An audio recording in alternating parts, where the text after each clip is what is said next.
Улуттук коопсуздук мамлекеттик комитетинин төрагасы Камчыбек Ташиев Чаткал дарыясына салынып жаткан чакан ГЭСтердин курулушун баштап берди. Генерал 28-июнь күнү Чаткал районунда алгачкы башкы тере ГЭСинин имаратында капсула салуу аземине катышты. Саламатсыздарбы, урматтуу Чаткал районунун тургундары, урматтуу жергиликтүү бийлик өкүлдөрү. Мына өзүңүздөргө жакшы белгилүү болгондой, бүгүн биз Чаткал районун толук бойдон кыдырып, Чаткал районуна болуп аткан инвестицияларды жана ошол жердеги тартип маселелерин карап жүрөбүз. Негизинен Чаткал районуна көңүл буруу акыркы маалдарда урматтуу президент Садыр Нуркожоевичтин берген тапшырмасы негизинде аткарылып жатат. Өзүңүздөр көрүп жатасыздар, урматтуу райондун тургундары, Чаткал районуна мамлекеттик бюджеттен эле 10 миллиардтан ашык акча бөлүндү. Так, 10 миллиард акча бир жылда Чаткал районуна бөлүнүп атат.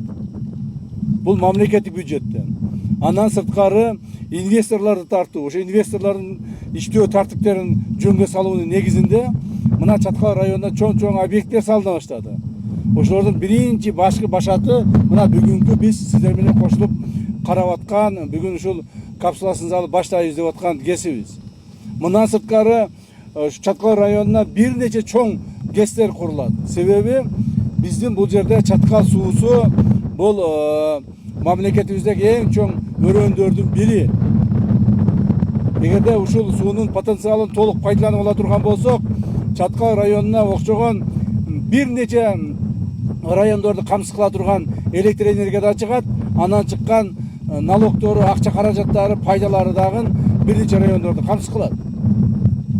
Өзүңүздөр билесиздер, ушул убакка чейин Чаткал районуна көңүл бурулбастан, жолдорубуз оңолбостон, келген инвесторлордун сапатсыз же болбосо иретсиз иштеген негизинде көптөгөн зыяндар да келтирилип жүргөн. Эми мындан ары андай болбойт. Буюрса Чаткал району аз сандагы адамдар жашаганына карабастан биз толук бойдон ушул жерге өзүбүздүн мамлекетибиздин күчүн жумшашыбыз керек. Толук эл, тоодо жашаган элибиздин бардыгы шаарда жашагандай эле камсыз болуш керек. Мына ошол президентибиздин биздин алдыбызга койгон талабы. Ошолордун бир проектиси мына бүгүн башталып атат. Бул өтө чоң проект. Мындай айтканда 160 мегаватт болуп атат. 160 мегаватт деген бул мындай караганда чоң ГЭСтер бар го, баягы Күрпсай Нарын дарыясына курулган ГЭСтер. Ошондогу баягы Үчкөргөн ГЭСине барабар болуп атат. То есть билинбегени менен бул өтө чоң проект болуп атат. Анан эми мындан дагы 2-3 эсе чоң проекттер мына ушул эле суунун кийинки агымына курула турган болуп атат. Урматтуу эл журт, урматтуу чаткалдыктар, буюрса мамлекетибиз азыр оңолуу өсүү жолуна түштү. Муну өзүңүздөр сезип, байкап турасыздар, билип турасыздар. Мындан ары баарыбыз бир муштумдай болуп, баардыгыбыз чогуу, тартиптүү болуп, мамлекет үчүн, эл жер үчүн чогуу аракеттер жасашыбыз керек. Мен ойлойм, элибиз ошону колдой берет.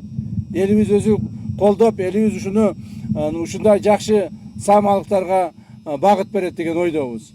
Баарыңыздарга урматтуу президентибиз Садыр Нуркожоевичтин саламын айтамын. Азыр эле мына машина клетканы дагы телефон чалып, ушу эл журтка менен чоң ысык салам айтып койчу деп суранды. Рахмат баарыңыздарга. Чаткал дарыясында ГЭСтер каскадын куруу боюнча инвестициялык долбоордо 4 чакан ГЭС каралып, 3 жыл ичинде курулуп бүтөт. Долбоор Кыргыз Республикасынын Министрлер кабинетинин 2024-жылы 27 августундагы номер 523 токтомуна ылайык энергиянын кайра жаралуучу булактары чүйрөсүндөгү мамлекеттик жеке өнөктөштүк алкагында ишке ашырылууда. Негизи биздин бүгүнкү күндө күтүүбүз боюнча ушул 4 каскадты 3 жылда бүтүрөбүз деп ниет кылып атабыз. Ошол бүгүн старт берилсе, буюрса 3 жылдан кийин уже Чаткал өрөөнү энергетикалык туруктуу мындай өнүгүү жолуна түшөт. Сиздер ушуну как инвестор катары келип атасыздар, туура түшүнүп? Ооба, каражат жагында бул жеке тарап Гранд Холдинг деген компания өзү каражат таап, өзү куруп атат. Бирок бул долбоордун өзгөчөлүгү мамлекеттик жеке өнөктөштүк принциби аркылуу ишке ашып атат. Бул дегени ошол жеке өнөктөш куруп иштетип өзүнүн акчасын актагандан кийин канчадыр бир жылдан кийин кайра мамлекетке өткөрүп берет дегендиги да. Мамлекеттик өнөктөш катары бул долбоордо Чаткал мамлекеттик администрациясы инвестиция агенттигинин алдындагы мамлекеттик жеке өнөктөштүк борбору болуп турат да. Азыр эми каражат айтылбайбы? 200 биз бүгүнкү күндө бул долбоордун техникалык экономикалык негиздемеси аяктады. Анын негизинде 259 миллион доллар деп эсептедик. Генералдык подрядчик дагы аныкталды. Бул Кытайдагы Синамаш деген компания менен биргеликте жергиликтүү компаниялар биргеликте курушат. И жумушчу долбоору дагы активдүү иш учурунда да азыр. Бул азыр айтып кеткендей биздин долбоор 145 мегаватт болсо, Чаткал өрөөнү өзү 10 эле мегаватт алат. Андан сырткары бул жерде эгер келечекте туризм тармагындагы горнолыжный базалар же дагы башкалар курулса, бир бөлүгүн алат, калганын уже кошуна райондорго, кошуна областьтарга берет да. Аны тактап айтканда, бул биздин долбоордун алкагында Таластын энергия системасы менен Ала Буканын энергия системасы бириктирген атат линия аркылуу. Ошондо бизде Ала Букага дагы, Таласка дагы биздин энергия жетип барат да.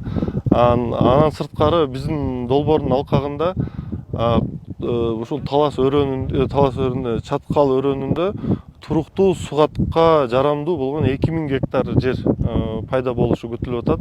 Бул бизде 45 километр деривациялык канал курабыз, ошол ГЭС үчүн. Ошол деривациялык каналдын алдынан биз суу пайдалануучу, айыл чарба суу пайдалануучуларына суу чыгарып беребиз. ГЭСтерге Гранд Холдинг ЖЖКсы инвестор болгон. Чаткал каскад ГЭСтери Канышкыя айыл аймагына курулат. Алар Башкы Терек, Коргон Сай, Чуңкурчак, Айгыржал. Бул долбоор ишке ашса, Чаткал өрөөнү туруктуу электр энергия менен камсыз болот жана Ала Бука жана Таласка да жеткирүү мүмкүнчүлүгү ачылат. Бейле кетсек, Чаткал өрөөнүндө биринчи жолу ГЭС салынып жатат. Бул өлкөдөгү жеке өнөктөштөр тарабынан курулуп жаткан эң ири долбоор болуп саналат.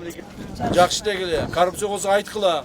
Коррупция менен шугулдангандардын бардыгыны колуна чаап, кылган эмгегине мурун кийин, ээлеген кызмат ордуна, жашына, жынысына баш карабай туруп апарып туруп, ачык айтайын, камайбыз. Кече президентибиз ачуусу келип айтты, силер эмне деген акмаксыңар? Эмне деген акмаксыңар? Баарын жасап берип атсак, дагы деле урдай бересиңер деп күйүп кетти. А мен болсо ушу жерине кармап алып, шыйрактарынан кармап алып камап атам. Дагы камаймын айтып коеюн. Ошон үчүн айтып койгула коллегаларга, ар түрдүү адамдар. Ой, мамлекет кызмат иштеген деп. Жакындабагыла. Коррупцияга жакындабагыла. Жакындадыңар күйөсүң.